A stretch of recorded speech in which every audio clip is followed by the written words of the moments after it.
Life is complex, so is our mental health. It cannot be understood by diagnosis alone. Our philosophy is treat the person, not the mental illness.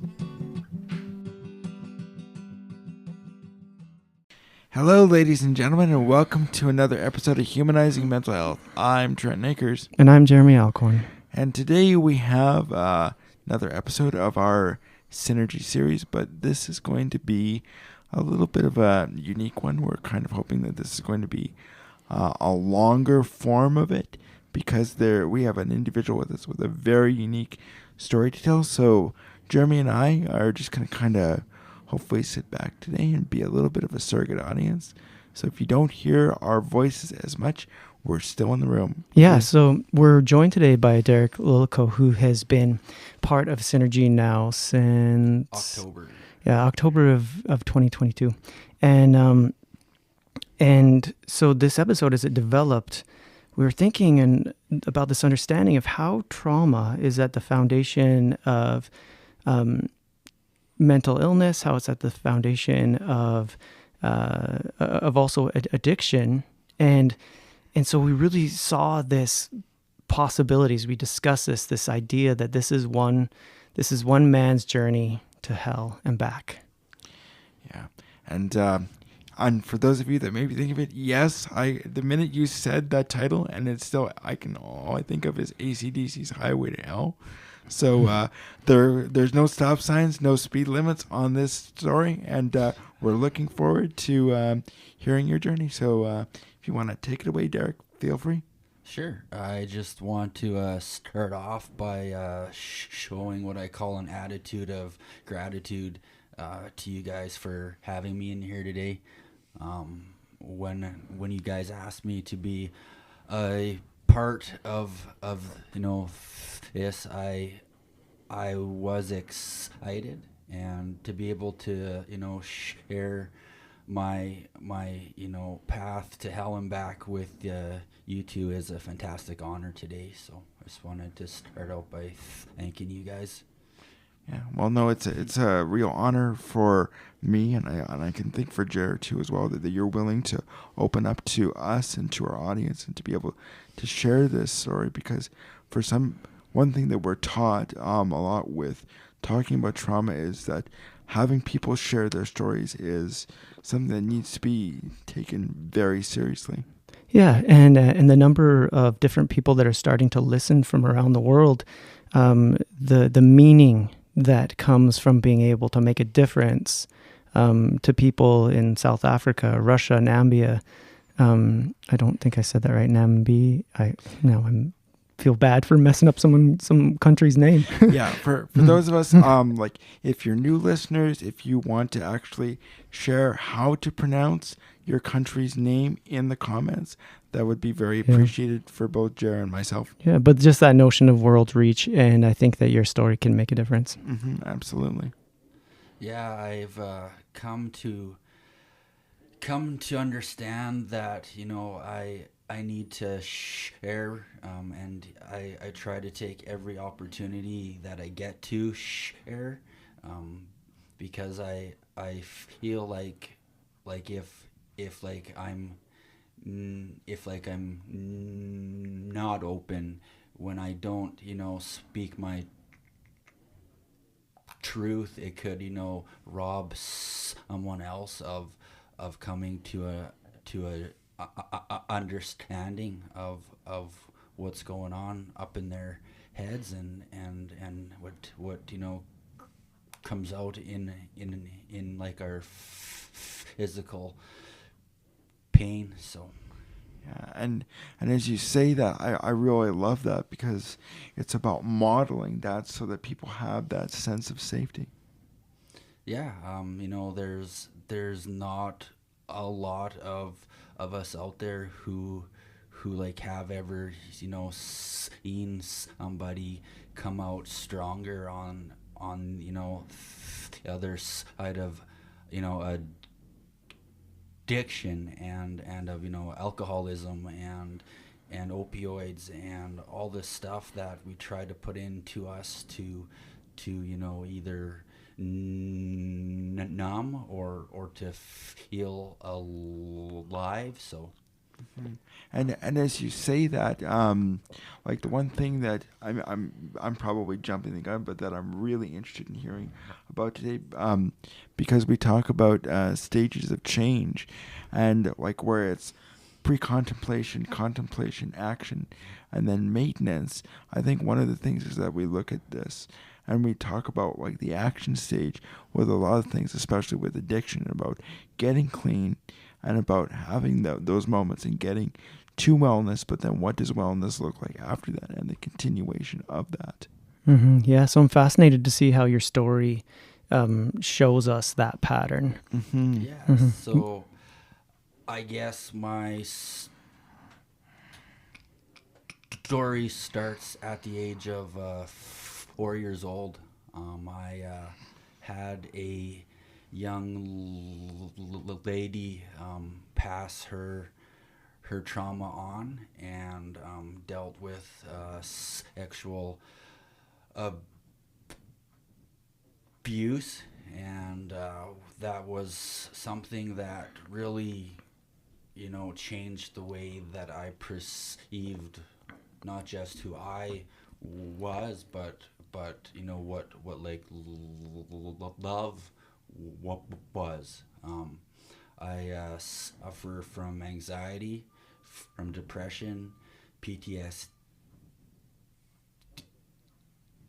a speech impediment, as well as 13 plus brain injuries and concussions. And growing up, I had a lot of carnage and chaos that I had to try to navigate all on my own. And when we grow up in a constant state of anxiety, we start to develop some pretty unhealthy coping mechanisms. And the first time that I thought of taking my life, I was only 12 years old. And I will never forget that experience, and it's something that's been on my mind since I was 12, and I'm 40 now, so to spend 36 years in a constant state of anxiety was hard. And growing up, I grew up in a chaotic house, but I grew up in a house where my parents always put us first. And when you are trying to find your place, when you don't even know who you are, it can cause us to fall off the path. And as I grew up, and I had all of my anxiety and my trauma, I developed depression. And when I was a teenager, I found alcohol, and it was a way to fit in. It was a way to calm my stutter, and it was a way to try to get out of my own head. But it ended up causing me to blow up my life over and over again. And I've hurt probably everybody that I've ever cared about. Yeah, as you describe that, it really jumps out to me, one of those fundamental things that changed my philosophy of understanding, which is this thing that destroyed my life actually also was my solution. Yeah, absolutely. And I mean, it's so funny that you bring that up because, yeah, Gabor Mate has entered the room again with us because I just started watching a video series with him where he talks about, what is, like, when you look at addiction, you have to look at what solution was that trying to solve in the moment. Yeah, it solved the problem. It created a whole bunch of other ones. Yeah. But it was a solution that worked for a problem, for sure. Yeah, and one thing that I appreciate that you brought up, Derrick, is the fact that that you had all of these struggles, but your parents were supportive. That people can come from very supportive environments or have these idyllic childhoods, but that like it's not good or bad, but it's things that are all mixed in between. Yeah, and I've, something that I had to try to do was to be able to forgive all the people who used to pick on me, and when we're able to understand that hurt people hurt, you start to develop empathy for the people who put you down, because you have to understand that they were probably dealing with a lot of their own stuff. Yeah, like we can't be in a place in which children, that their primary attachment figures are other children, because other children can't be counted on to be compassionate because they don't have that fully developed process yet. And for sure. So like I look at you and I see the person that I see in front of me, and I see like the value that not only I see, but that I see that you see inside you. And I think, that's incredible, because to get beaten down by our peers in our youth is very impactful. Absolutely. And, as I hear you talk too, Derrick, the one thing that I'm hearing is that empathy, you had to develop empathy for others, but then too, when did you allow that experience of empathy for yourself? Oh, yeah. I was very, very hard on myself growing up. I wasn't happy on the inside, but I was able to present as as being okay, but I honestly didn't develop the right self-love until about 2.5 years ago, when I decided that I wasn't going to be an alcoholic anymore. And it's when you have to sit with all the things you did in the past when you weren't well, it can start to beat you down. And I really had to understand that the person that I was back in the day isn't the man that I wanted to be. And now I try to live my life in a very spiritual way, because I had to find forgiveness for all the chaos and the hurt that I caused the people who were around me. And forgiveness of self is probably one of the toughest things I ever had to understand. Yeah. Well, and I mean, like as you mentioned that, I almost feel like it's circling back around then to what you had just talked to Jeremy about just a few minutes ago, like where children don't have that ability to be the bigger, stronger, wiser, kind person, to have that understanding where you can recognize your emotions.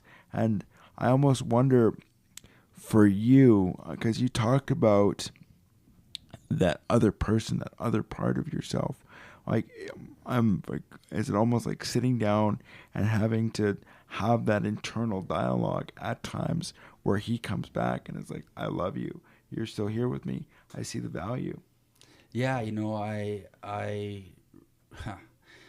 I came to this understanding that when we try to hide the, you know, dark parts of us, um, it just seems to cause a lot more chaos. And when I look back on my life, I've been able to sit sober, you know, and feel, upset, feel anxious, feel depressed, feel like I'm not, enough. But when we take the dialogue back, and we learn how to talk to ourselves, because nobody is up in our heads as like often as like we are, and that internal, voice, and I refer to my, anxiety and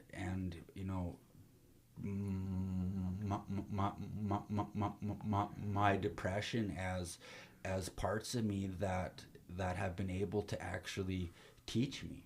Yeah. Mm-hmm. And I love that. It goes back to a quote that I use quite often. What we resist persists, what we accept transforms us. It sounds like you're always in the process of accepting your anxiety and accepting your depression and looking at it and saying, what can you teach me now? Yeah, right. And it's funny because I've blown up my entire life probably 5 times, and it comes back to finding that compassion that humans are so easily to give out. But when it comes to having compassion and like empathy and like understanding of who we are, it it allows us to not be stuck in the past. And I always say that, to to have anxiety is to be fearful of the future, and to be stuck in depression is to be stuck in the past. And when we can get out of the past, when we are able to see that we are good people, and that we have good hearts, and that we have the opportunity every day to learn and to grow, it I believe it like opens up the road to starting to get out of active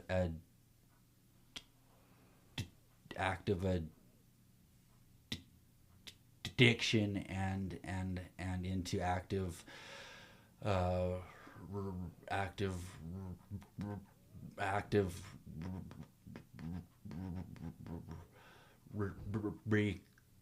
recovery.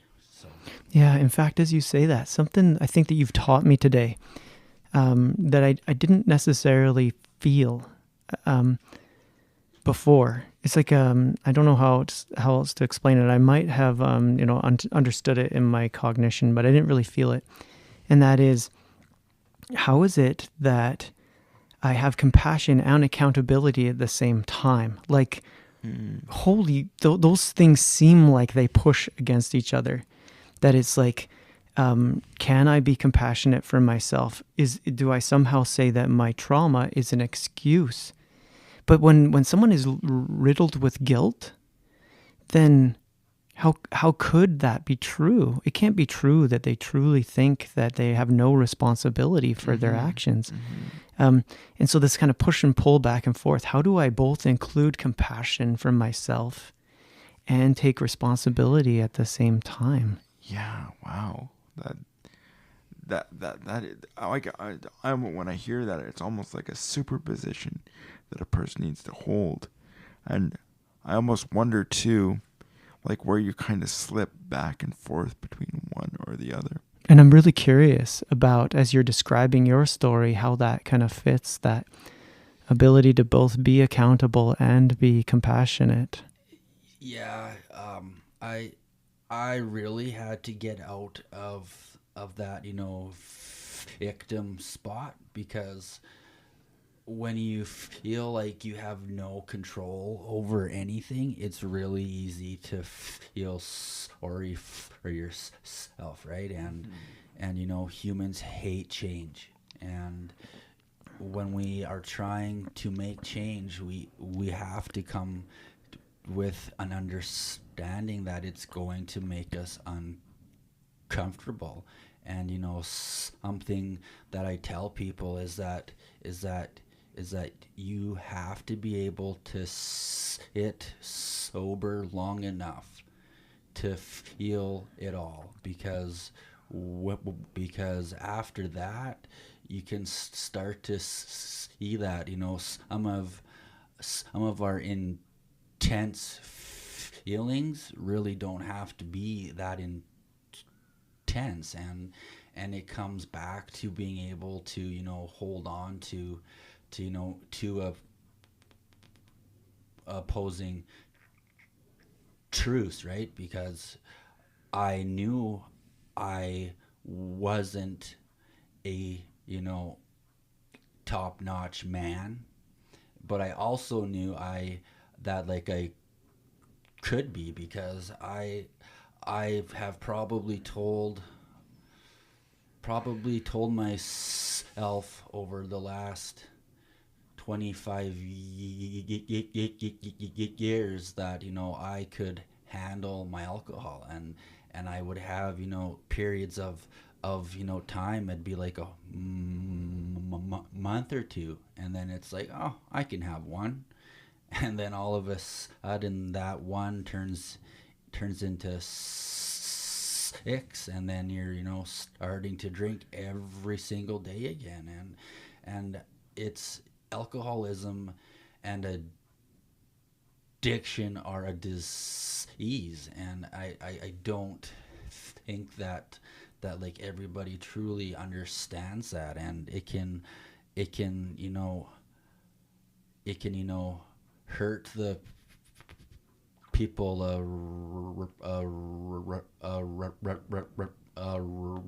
around us, and every word that we speak has the ability to either hurt or to help, and we all have to be so careful with the way that we talk to people and the way that we talk to ourselves, because we can start to feel bad pretty quick, and then the whole cycle of alcoholism starts over again. And alcoholism is something that runs in my family. It's one of those generational curses that if somebody doesn't stand up and say, I'm gonna end it, it just continues. And my kids have definitely seen me at my worst, but they've also now not seen their dad touch any alcohol in just about 3 years now. Congratulations. Yeah, absolutely. Yeah. I can really hear the pride in your voice when you mention that, because like I hear, like, you know, even though I was at my dark, like from your perspective, I'm hearing that even though you were at your darkest, you know, they saw the light, they saw you come to this point, and you're modeling for them that yes, this is a family issue, but this is how we deal with the problems. We don't deal with them alone. We accept ourselves and we ask for help from others. Yeah, in fact, something pulled together when you just said that, and the notion that we were talking about accountability and compassion, and that whole intergenerational process that happens. And of course, Gabor Mate, again, it's not the first time I've said this. The phrase, or the thing that really pulls it together for me is that, Derrick, what happened to you is not your fault. Mm-hmm. It is your responsibility to heal, because whatever you don't heal, you pass on. And it puts that position. It's like, what does it mean for me to be accountable? What it means for me to be accountable is not fixing the past, because I can't. What it is for me to be responsible is to fix the future, because I can. Yeah, absolutely. And when you bring that up, I again, like, just thinking back to the video that I watched this weekend where Gabor was talking to a young woman who's struggling with addictions and various things, and she's being very negative towards herself. And he said, you know, like, what would it be like for you if I talked to you like that? And, you know, like, would I be able to help you? And she said, no, you're probably not. And the thing is, it's about how do you talk to yourself in the moment, and then how can we carry that forward? Mm-hmm, because you're trying to motivate yourself to be better. Mm-hmm, absolutely. Except that I found that I've been able to motivate someone to help them be better far more powerfully through understanding than I have been through judgment. Absolutely, yeah.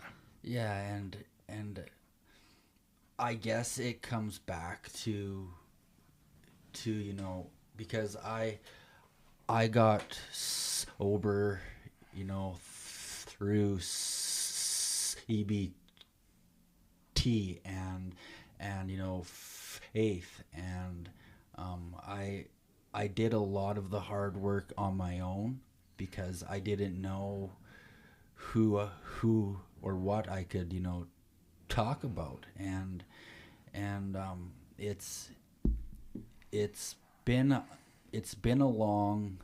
See, I got bucked off my horse 13 years ago in April, and I was out checking cows, and my horse decided it wanted to have a little bit of a rodeo, and I went up in the air and came down and landed on my head, and I ended up with a brain bleed, a neck injury, and I just about passed away that day. Same injury that Christopher Reeves had. You took the words right out of my mouth. It's just that his wasn't identical in that it severed his spine. Yeah. I don't want to use the words lucky, but I mean, like, that just shows that it's those things that happen in a moment that can truly shape our lives. And it sounds to me that was a real wake-up call for you, and a real moment that set you on a path. Am I wrong? Yeah, that day absolutely sent me down a dark path. That was my absolute rock bottom. Mm-hmm. So I was, after I hit my head, I couldn't actually walk for 2 days because of how, you know, hard I hit the ground that day. And I was prescribed low dose antidepressants to help with my migraines, but they did not do the right job, and it actually sent me down kind of a, you know, spiral. And was that one amitriptyline? You know what? It might have been. Yeah. Old tricyclic antidepressant. Yeah. Yep. Sure. It has some potentially wonky side effects, but usually at a low dose. But then again, who knows Brain how it's going to injury. work, right? Exactly, right? So I started to use my prescription meds with, a bottle of whiskey, and tried to, turn off all the pain, because I was, experiencing shooting pains from my head all the way down to my toes, but nobody could tell me why. And I won't ever forget when I went to go see the neurologist after my MRI, and he's like, I don't know what to tell you, because we don't know a whole bunch about the brain yet. Yeah. So I had this doctor who I was hoping was going to be able to, you know, help me, tell me that he didn't know if, like, I was going to get better, if I was going to get worse. And that was one of the hardest times, when you feel, you know, you know, hopeless, and the people around you can't tell you why. It really it I felt like I had to, end it, because I was hurting everybody around me. And for those of you who haven't ever had a suicidal thought, you honestly believe that the world would be better off with, out you, and that's not the case. And I started to, really try to understand what was, happening to me. So I started to learn about the brain. I started to learn about psychology, and the science that, goes into things like anxiety and depression and PTSD. And I started to read about the Buddha, and it really opened up my eyes to the way I could be, because it helped me to be in the present, right? And it's something that I will always hold on to, is science, and psychology, but the spiritual side of me was what gave me hope, I guess. Yeah, I'm wondering. Did you, in your search, because you mentioned the Buddha and you mentioned psychology, the one thing I'm wondering, did you read the Buddha's Brain? No, I actually took a online course called Buddha and Psychology from, I think it was the University of Yale. Maybe it was just like a online course, but to be able to, to come to the understanding that I wasn't what happened to me.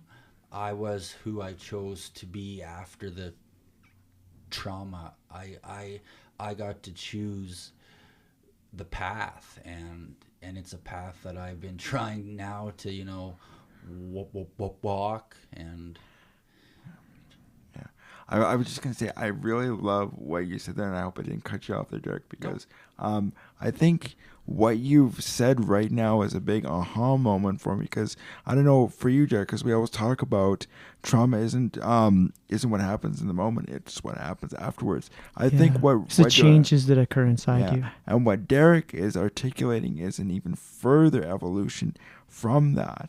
It's about looking and then making the choice and making the realization, which I think is something that a lot of people struggle with.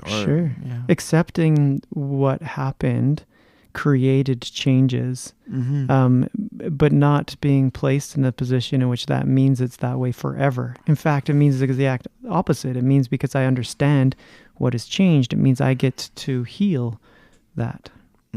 Absolutely. I love that. Thank you for sharing. You guys are awesome.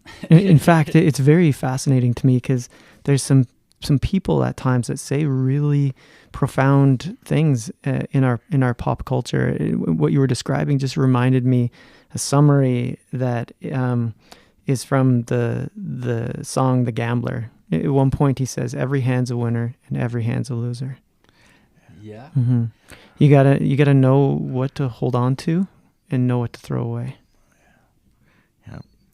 Darn, I love that song.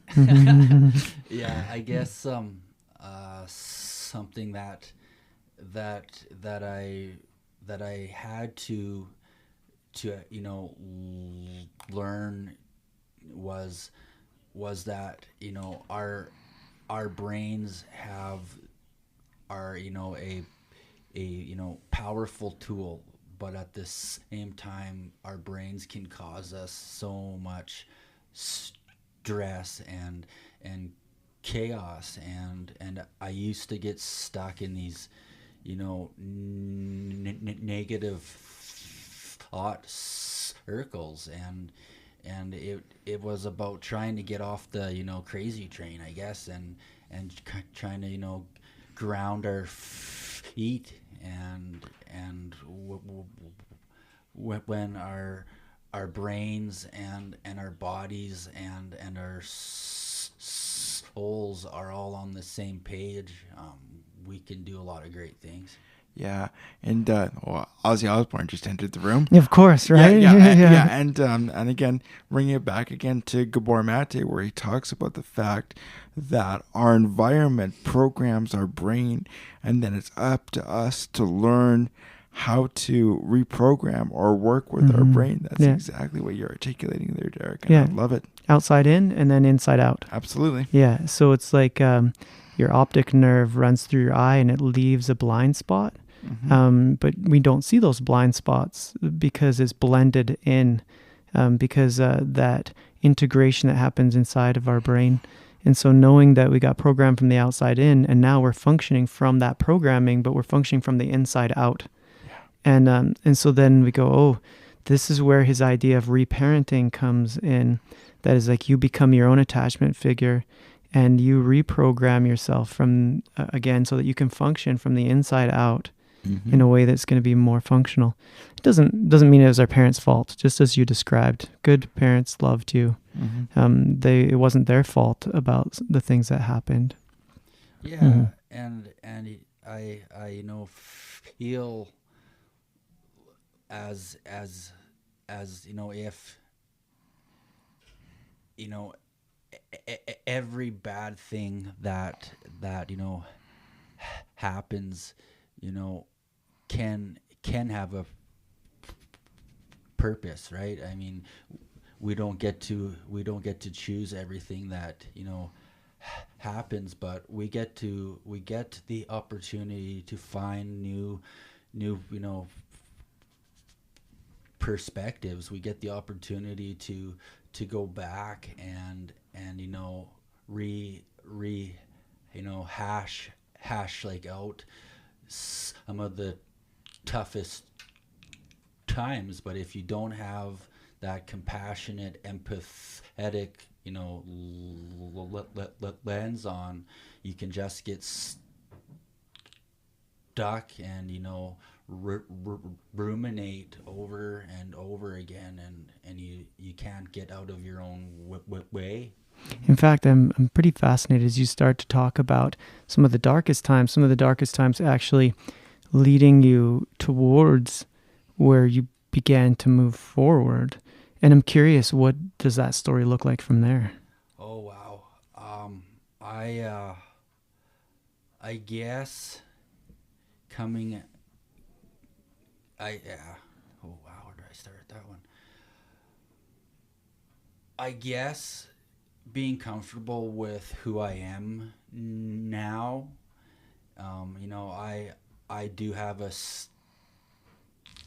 and I used to get teased. I used to get picked on, and now it's a super power. I had people all well.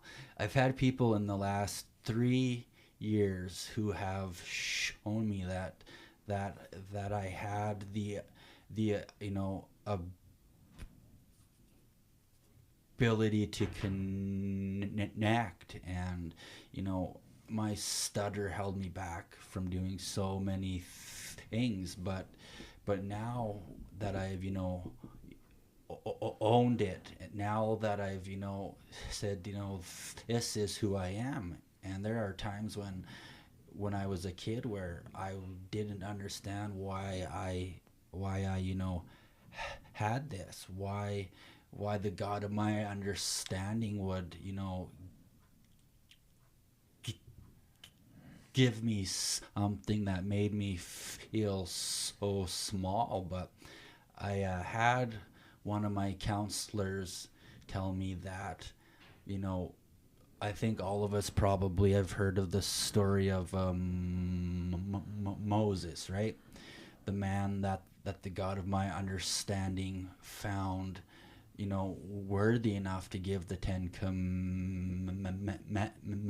commandments to, and he also had a stutter. And Slow of speech. Yeah. Right? The Bible overtly says that. He says, no one's going to listen to me. I'm slow of speech. That's exactly how I used to feel. In fact, can I share Yeah. a story with the audience that is one that I experienced with you? Yeah. So we had visitors come over to Psynergy Centre, and it was like the lead brigadier general with the British Army, along with a whole slug of other people, majors and so forth, that were a part of this. And they'd come over from the United Kingdom, and they were at our office, and everyone sat patiently and just simply listened to what was said. And nobody had a problem, including yourself, which was amazing to me.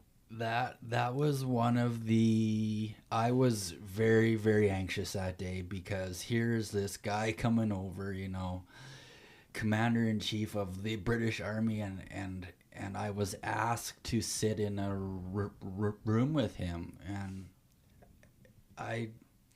that is an experience that I won't ever forget. And I've been able to speak at some schools here in town to like 500 people, and it's crazy when I get up there and I'm in the zone. Everything just comes out, and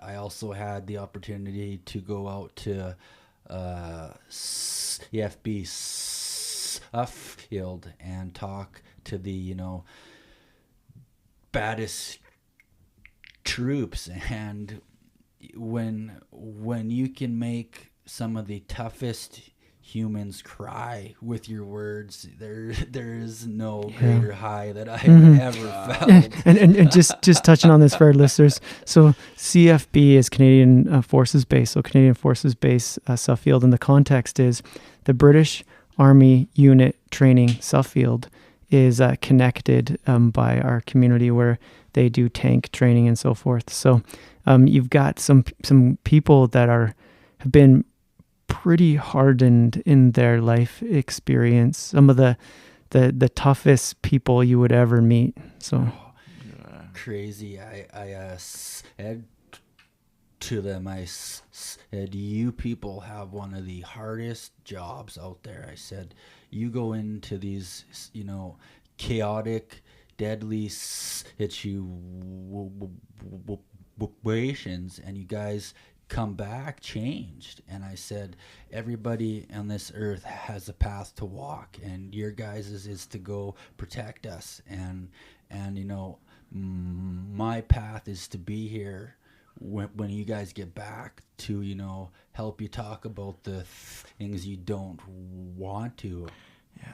And, and I think that's kind of almost circling back around to what you've talked about before. You greeted them with empathy. I think sometimes people can almost look at what a soldier goes through, and they can almost look at it through rose-colored glasses, through this hero worship, and you're saying, you do this is extremely difficult. I'm greeting you on a human level, both before you go and when you come back. And I can imagine for them, that's something that they're probably not likely to get all of the time from an average citizen. Yeah, in fact, there's two things that really jump out to me about what you're saying. So you start to talk about your own recovery. You started to talk about relating to something that previously you saw as a disability or whatever, something that was a negative part of yourself, and went, well, but this is who I am. I'm going to stop divorcing myself from this. I'm going to own this. This is going to be who I am. And also, it sounds like a part of your recovery as well is recognizing I'm not the only person that's been through a bunch of garbage in my life. I actually know what it's like to feel that way. And recovery is about me lifting me, but it's also about then being able to say to someone else, hey, I understand. I understand in a way that maybe someone else can't understand because of what I've lived. And there becomes meaning then in the harm that happened. The harm was not without purpose. Yeah, and I guess that's kind of where the spiritual side of me takes like over, because I still struggle to feel worthy of everything that's happened to me in the last 3 years. I won't ever forget the day that I walked into my first 12-step program, and I learned so much from a group of people who were so different than me, but yet the same. And my first 12-step program was a program called Al-Anon, and it's about helping people who grew up in chaotic homes, find a way to kind of break out of it.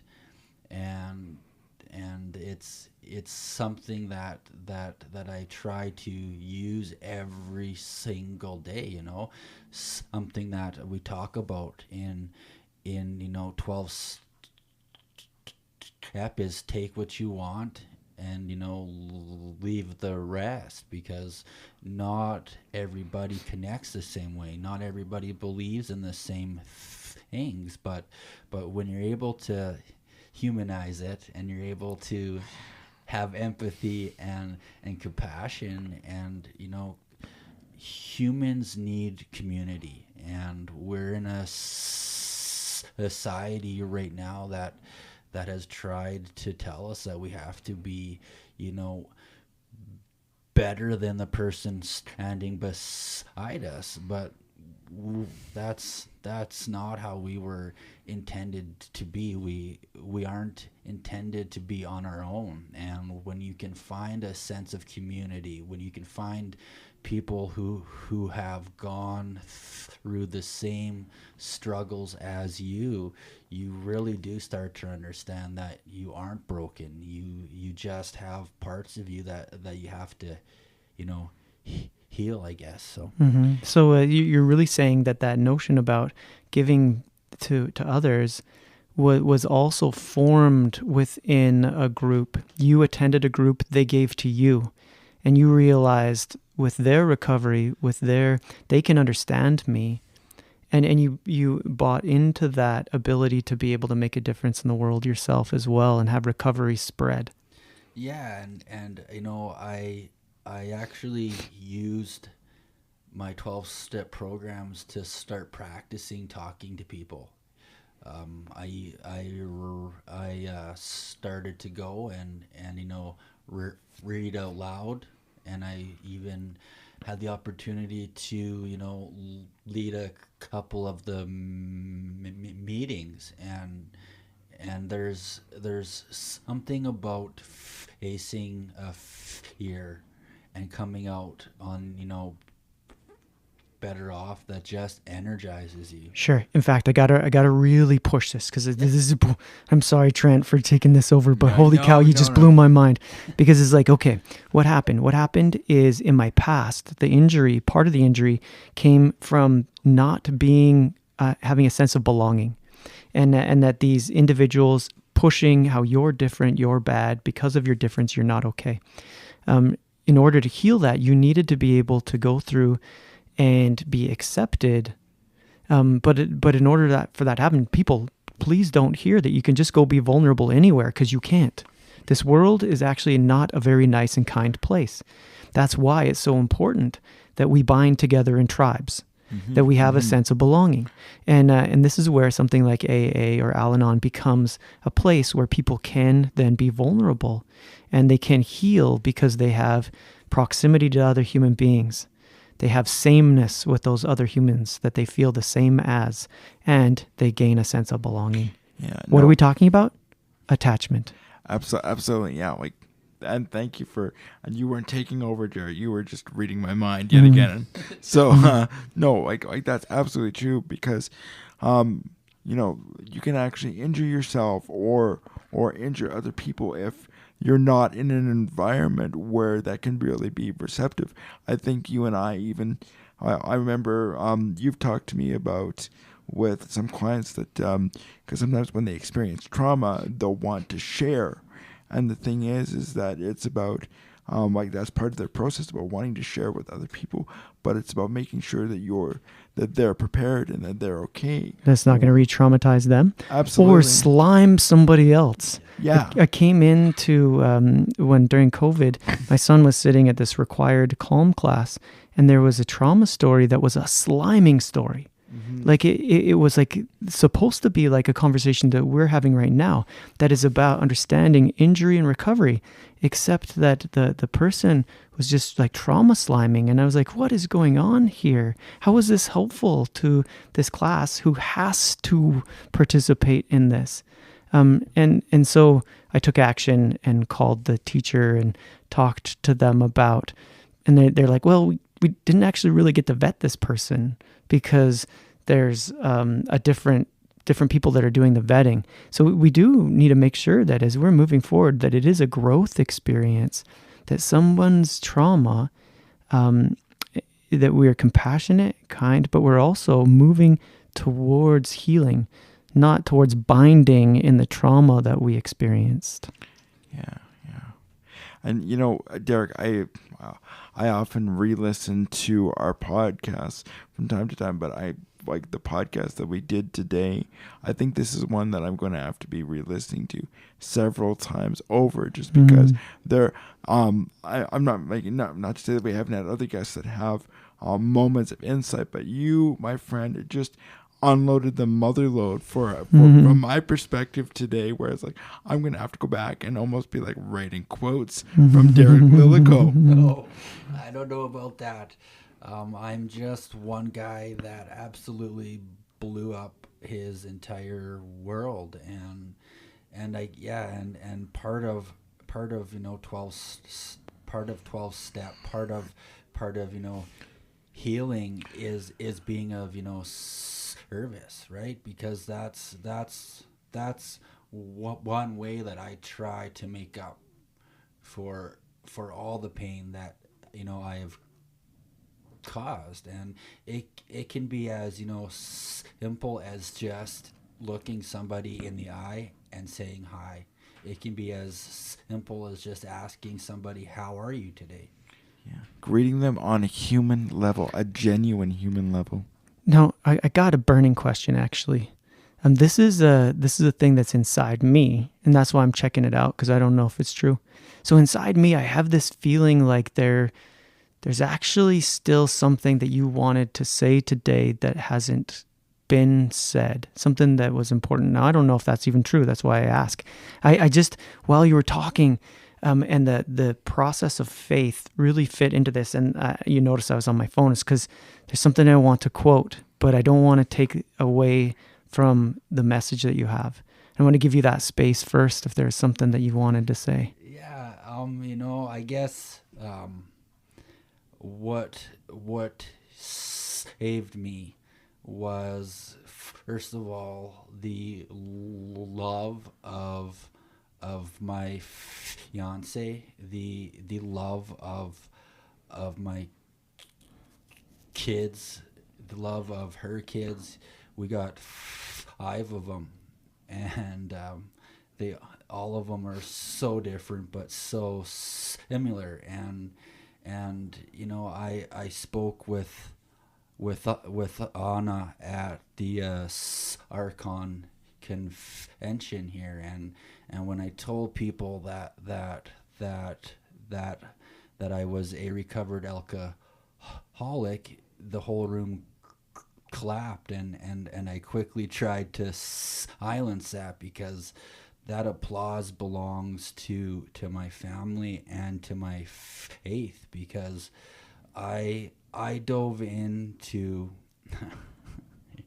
this is actually something that I haven't ever really talked about before, but I'm a big believer in the Holy Trinity. So for me, there's the God of my understanding, my big brother Jesus, and the Holy Spirit, and to me the universe is one great big connective I guess place, and we all call our faith way different things, but at the absolute base of everything is love, and it's about empathy, and it's about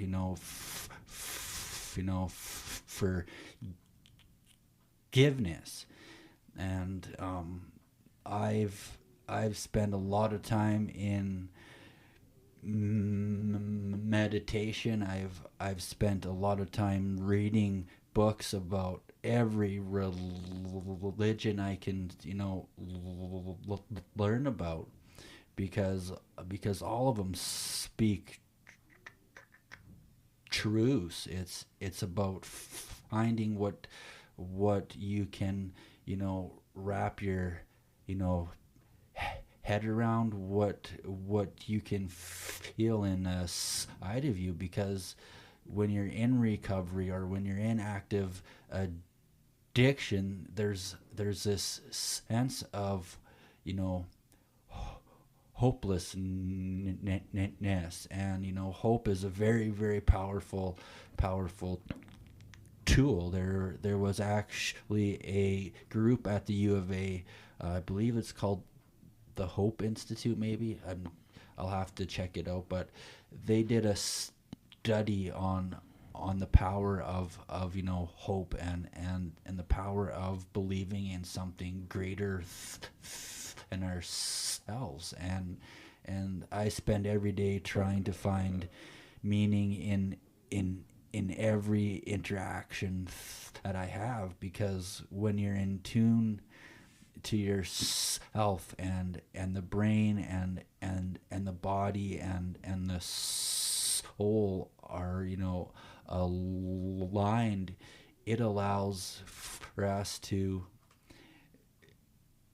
experience some pretty cool things, and I am here today because of my faith, and wanting to be a good partner and a good dad, because I have to spend the next 40 years trying to make up for everything I did when I wasn't the best version of myself. And it's okay to believe in things that other people don't, because we're all different. We all connect different. We all communicate different. We all look different. But when it comes down to it, we are all made out of the same things as the stars. And when we look at the divinity of life, like trees breathe in our carbon dioxide and they turn it into oxygen, which we breathe in. And if you look at a picture of a tree and a picture of the human lungs, guess what? Bronchioles. They look the same. Like the inside our lungs is even named after trees. Right? Yeah. And it's stuff like that I've come to find and to hold on to when I'm in a tough spot. And I still have bad days. I still can get anxious. I can still find myself depressed, but now I have plans. Now I have healthy ways to get out of bed, healthy ways to be anxious, and it doesn't involve putting alcohol even close to my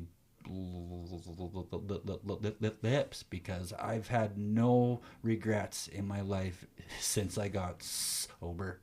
Mm-hmm. Everything is just load, and it's been a fantastic ride. Wow, dude.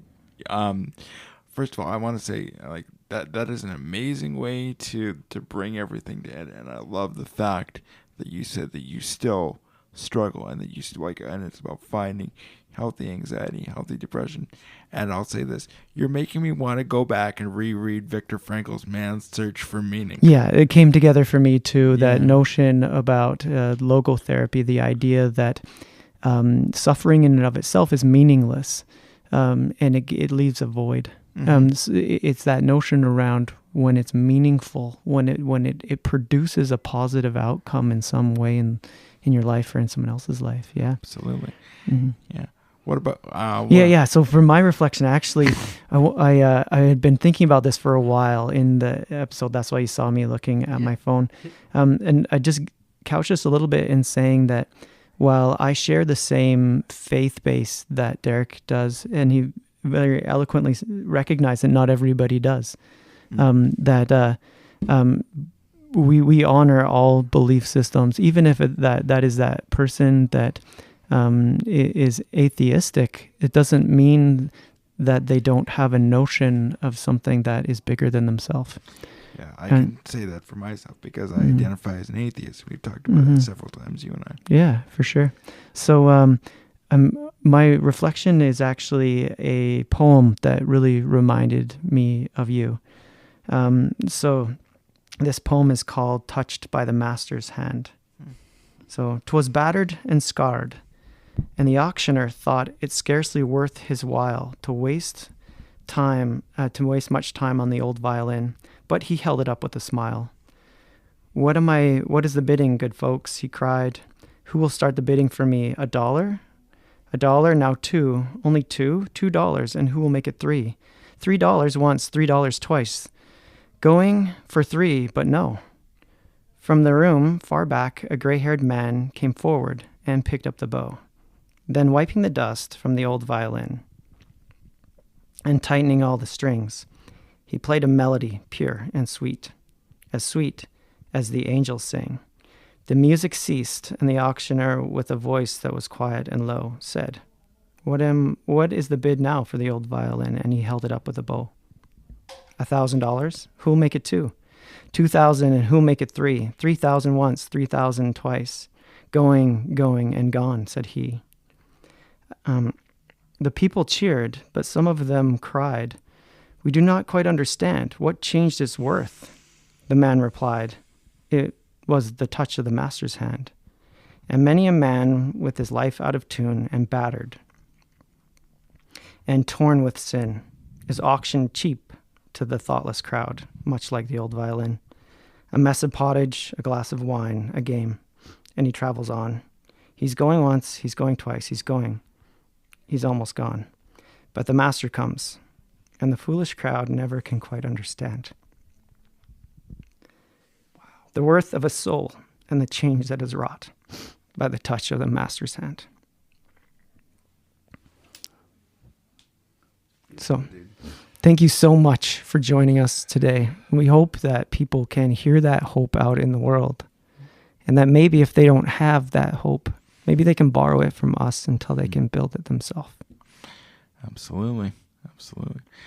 Well, I think we're going to have to share the old tissue box today. Yeah. And I hope that... Fighting them back. Yeah. I'm a crier too, so. Yeah, I know that. That's good. And I hope you have found, our dear listeners, I hope you guys have some tissues nearby. And, and feel free to re-listen to this podcast, because I think this is one that is not fully appreciated in just one listen.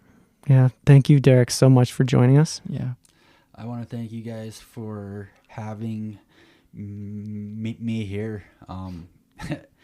It's crazy, the people that start gravitating towards us when we start to live our life in service of others. And I sit here today with two dudes that I consider to be brothers of mine. And if I hadn't had gotten my shit together, I would be missing out on the greatest times in my life right now. So if there's anybody out there struggling and you feel like you can't go on, there is so much light at the end of that tunnel. Mm-hmm. And all it takes is a flame at the end, and then you just have to go for it. And it gets larger, it gets